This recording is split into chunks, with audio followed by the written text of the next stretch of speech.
All right, football is back. Redskins.com live, coming to you from Gillette Stadium in Foxborough, Massachusetts. I'm Perry Mattern. Jake Kring-Schreifel's with me as we get set for the preseason opener. Jake, yes, finally. Finally, I know, it's crazy. And we're in Foxborough, we're in Massachusetts. I'm expecting to bring a coat, but it's preseason, it's still August. Well, that's the thing. We were looking at our last broadcast, and we just kind of wanted to go over how we did things, and there we were standing in negative temperatures in New York. Back in MetLife, right, and we were, it was very cold. I had a scarf on, a big heavy coat. I think we all were dressed pretty snug there. This is absolutely beautiful football weather here tonight, and there's a lot of things to talk about because a lot has changed since we last talked on the field. And number one, there's a new quarterback. Yeah, I mean, it's funny you mentioned the last MetLife Stadium broadcast. The first question that popped up, I think, was what's going to happen with Kirk Cousins? Well, he's now a Minnesota Viking. Alex Smith is your new quarterback, and I think that's really the big question: is he even going to play tonight? It's tough to tell exactly what Jigger's pretty getting up to this game, but if you look at last year, Kirk Cousins played, I believe, one drive to start off that Ravens game, so he could just get his feet wet, maybe a couple handoffs. Would Darius Geis play?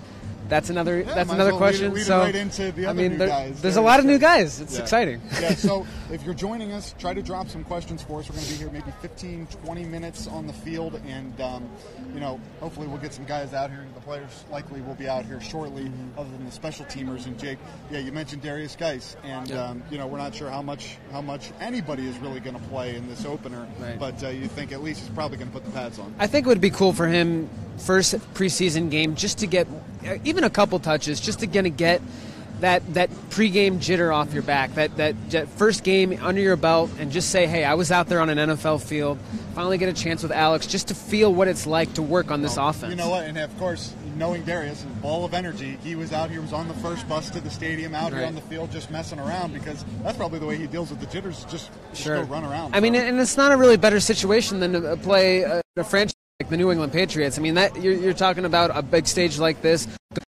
what you really play up for a lot of the time. Well, you talk about New England, you talk about Tom Brady. Of course, there's plenty of tradition in this building and this franchise, but I'm not sure we're going to see Tom Brady tonight either. Right. If there's anyone that doesn't need preseason, it's probably right. That is the one part about the preseason. They don't get to face some of these top-notch guys and get a real good sense of where they are in the field. I think the biggest thing Jay is looking for is just to look at some of these position battles that he's been talking about so often. At running back, we mentioned, and then at linebacker, too. This is a good opportunity to really see how to get these guys in. All across the board. We've been talking, throughout this time, looking at the position battles this year compared to last year.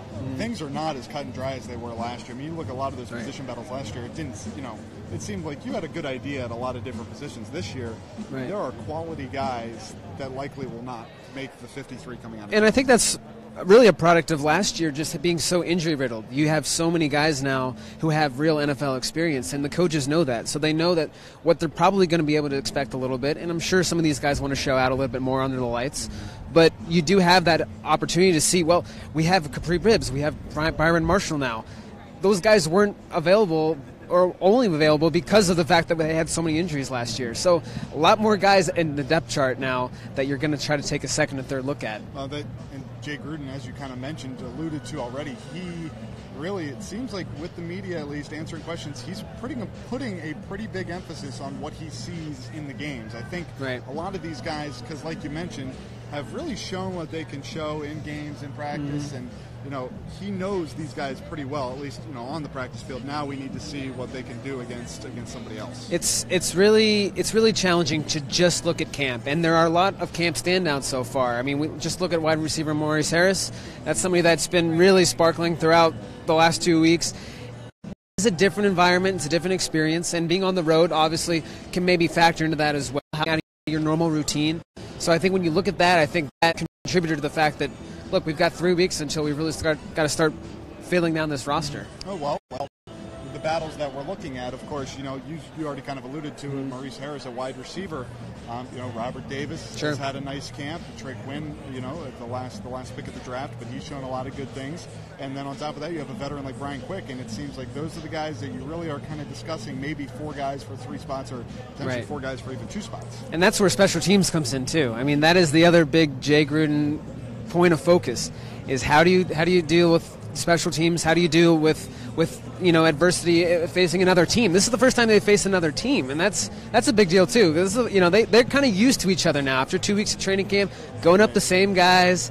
Now they get some new uniforms, get a different vibe from the players on the field, and I think it tries to ratchet up the energy a little bit. And so we'll see how guys adjust to that. Of course, the other part of this too is there's a lot of new rules on from the referee's point of view, and Jay Gruden has continually said there's some rules, especially the helmet rule, I still haven't totally seen. Right.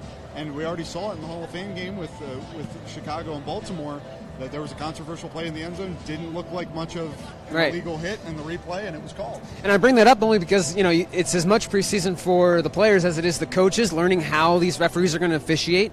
I'm sure it's preseason for the referees, too. They're trying to figure out this all on the fly as well. So it's going to be probably sorted out a little better this weekend when the Jets come into town in Richmond, and they'll have the referees there and get a little more of a demonstration. But this will be a good first test. There'll probably be a lot of flags on the field, I can imagine, as the preseason games usually go. Well, let's take a look at the field here as some of the special teamers take to the field, and already out here. Jake, you talked about how much special teams could mean for some of these position battles, and you look over here at the running backs, and you got guys like Samaje Perine, Rob Kelly, Byron Marshall, all out here, and I already talked about the wide receiver battle, but at the running back position, that's another case where it might be 5 guys kind of battling for 4 spots. Right, and so you're really looking at 2 trains of thought here. You're looking at, okay, do we need a backup third down back? And Byron Marshall, Capri Bibbs certainly fit that bill. And I think Jay Gruden has really wanted someone to fill that third down role for Chris Thompson in case there is another injury, or just to have as another option for the Redskins. But, of course, then you're thinking about, well, you've got Rob Kelly and Samaje Perine. Both are candidates to maybe fill in as a fullback-type role. He's mentioned that earlier in the week, too.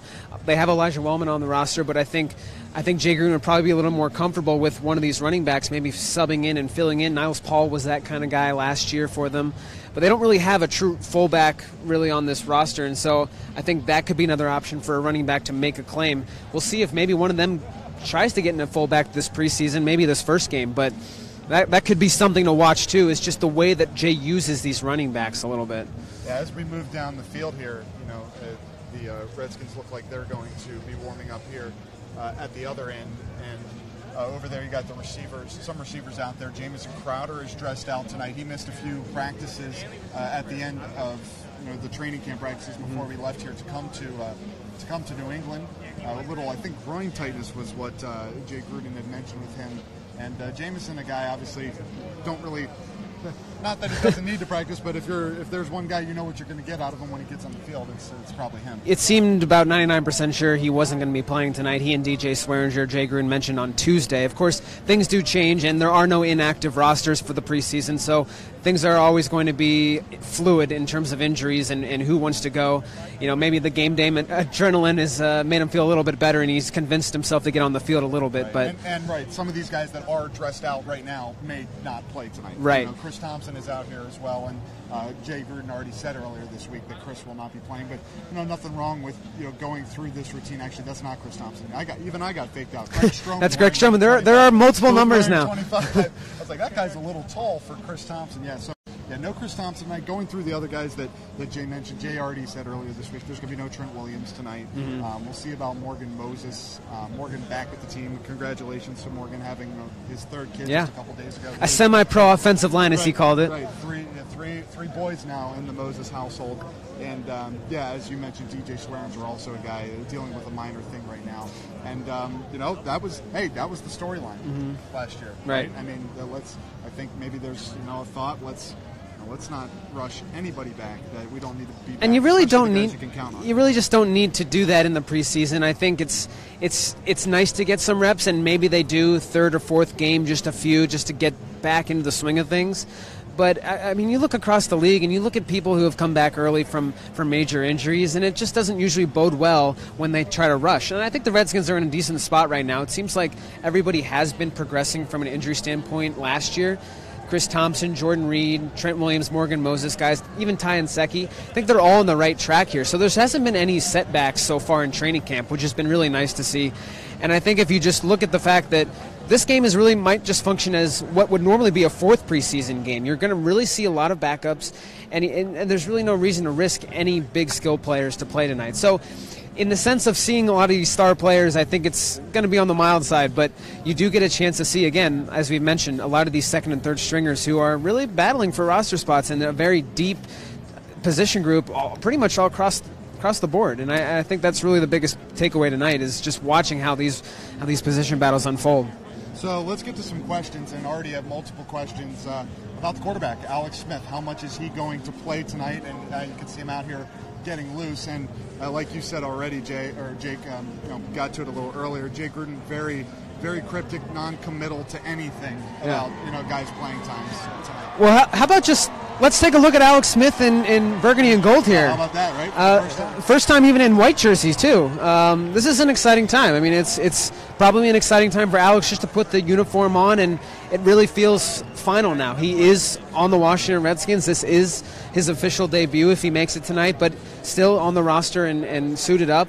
So I think that's exciting, and I think that if he does play one drive, well, it's going to be hard to see what he's going to get, but regardless, it's a new era in Washington football. So this is kind of the beginning stages of it, and I think he's just happy to be at least a mentor tonight to Colt and Kevin, and kind of keep building this offense along and getting on the same page with guys.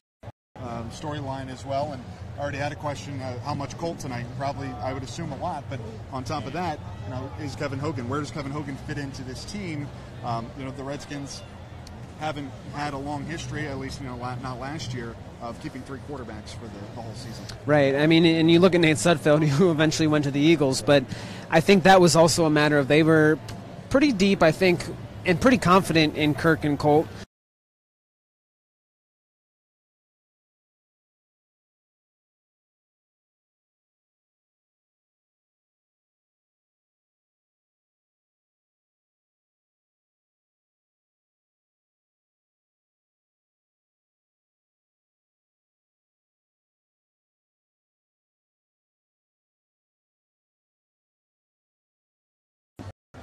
Question about Trey Quinn. How much are we going to see of Trey Quinn tonight? And I would assume probably quite a bit. Yeah, I think for sure a lot. I mean, they have so many options for him now. You think about possibly kick return, but I think he's probably going to be on punt return a good amount tonight. I'd like to assume Kim and Greg Stroman will probably share some of those duties along with Maurice Harris. But they've been doing it so far in training camp and using him a lot there. I think that's really he's kind of been the backup to Jamison Crowder in that role, at least from what it seems on the second and third team, and working with Colt and Kevin. So I'd like to see for sure a lot of him tonight. As the offense moves into some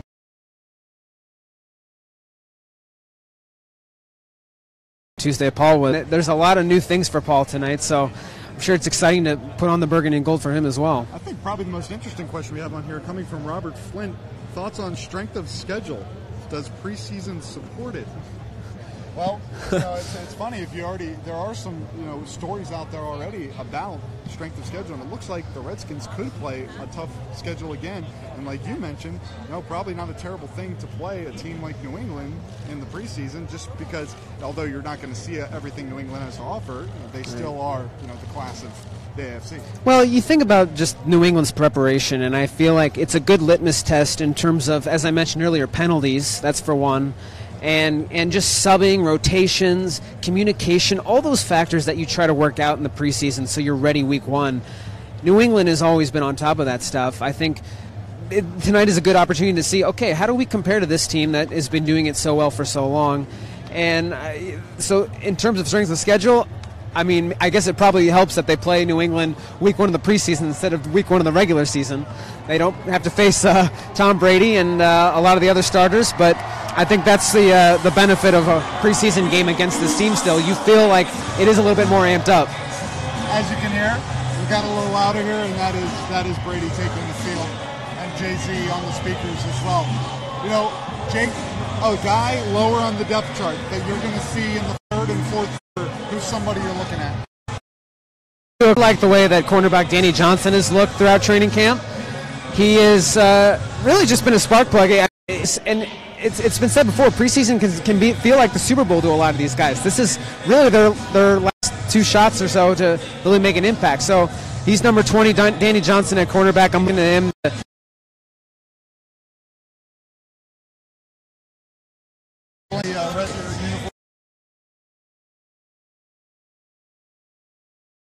I'm interested to see, how first team, is he going to be in the slot? Is he going to play outside? Could be a mix of both for him. But if I'm going for a guy lower on the depth chart, probably Pete Robertson. A lot of good things said about him over the past week by Jay Gruden and others. A guy that Morgan Moses said would run 50 yards down the field to get somebody a cup of water if necessary.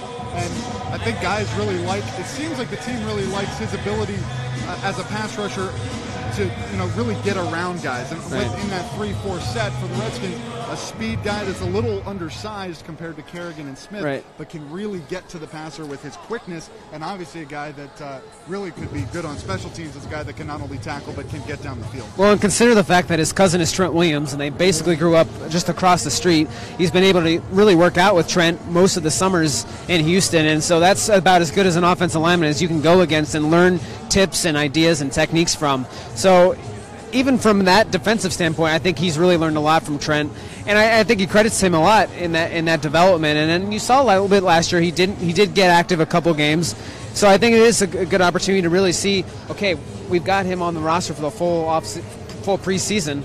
Let's see what you got, Pete. All right, biggest question we've gotten. How can I watch the game? You can watch the game on NBC4. You can also watch it on NBC Sports Washington, and you can stream online. However, that will only be for those that are within the DMV market to stream the game online tonight. And then NFL Network will have multiple replays of this game, the first one coming at tomorrow afternoon on NFL Network. I believe it's 2 o'clock. You're going to have to go and check your local listings on that one. For Jake Kring-Streifels, I'm Perry Madner. We thank you for joining us here tonight. 7:30 kickoff, Redskins and Patriots on NBC4, NBC Sports Washington. We'll see you next time.